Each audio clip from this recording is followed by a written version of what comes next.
تخيل معايا المشهد ده. الساعة 2 بالليل، الكل نايم وانت قاعد قدام شاشة اللابتوب أو الموبايل، ليفل ورا ليفل، جيم ورا جيم، مش حاسس بالوقت، مش حاسس بالتعب، وبالعكس قمة التركيز والاندفاع.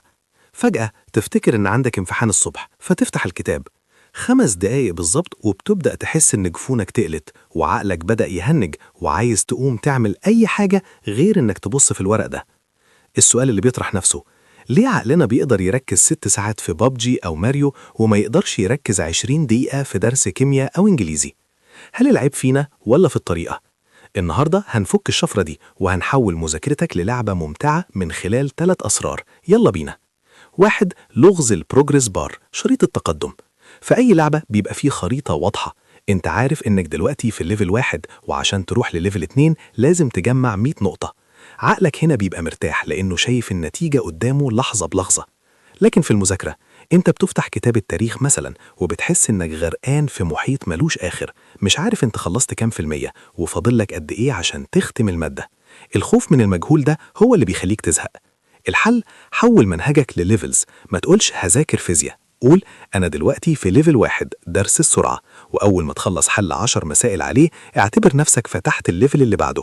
لما تقسم المادة لمهمات صغيرة جدا عقلك هيبدأ يفرز دوبامين مع كل مهمة بتخلصها وهتحس بالإنجاز.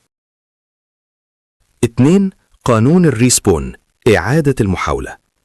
أكبر فرق بين اللعب والمذاكرة هو الخوف من الفشل.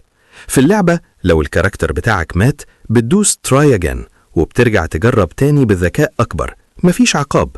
لكن في التعليم احنا بنتربى إن الغلطة بفورة، والامتحان هو الفرصة الوحيدة اللي لو ضاعت ضاع مستقبلك. الضغط ده بيخلي عقلك يهرب من المذاكرة عشان يحمي نفسه من التوتر. الحل: اهزم الخوف بالتدريب. عامل امتحانات الدروس والأسئلة الصعبة على إنها باس فايت في لعبة. لو غلطت عادي، انت بتعرف اللعبة بتلعب ازاي عشان المرة الجاية تفوز. هات امتحانات السنين اللي فاتت وحلها وانت مسترخي تماما. اغلط مرة و10 و100، المهم انك لما توصل للوحش النهائي اللي هو الامتحان الحقيقي تكون حفظت كل حركاته وعرفت تغلبه بسهولة. 3. نظام اللوت، المكافآت الفورية. ليه بنحب نلعب؟ عشان بعد كل فوز في سكين جديد أو سلاح أقوى أو حتى كلمة فيكتوري بتنور على الشاشة. في المذاكرة المكافأة بعيدة جدا، الشهادة بعد سنة والشغل بعد سنين. عقلك البدائي مش بيفهم المكافآت البعيدة دي. الحل: اصنع نظام مكافآت خاص بيك. خلصت نص ساعة تركيز ديب وورك، ليك 10 دقايق تسمع فيها أغنيتك المفضلة أو تشرب حاجة بتحبها. خلصت فصل كامل، ليك حلقة من مسلسلك أو خروجة مع صحابك. خلي المكافأة ملموسة وقريبة عشان عقلك يربط بين تعب المذاكرة بين المتعة اللي هتيجي بعدها مباشرة. في النهاية صديقي، المذاكرة مش عدوك، هي بس محتاجة كتالوج تشغيل صح.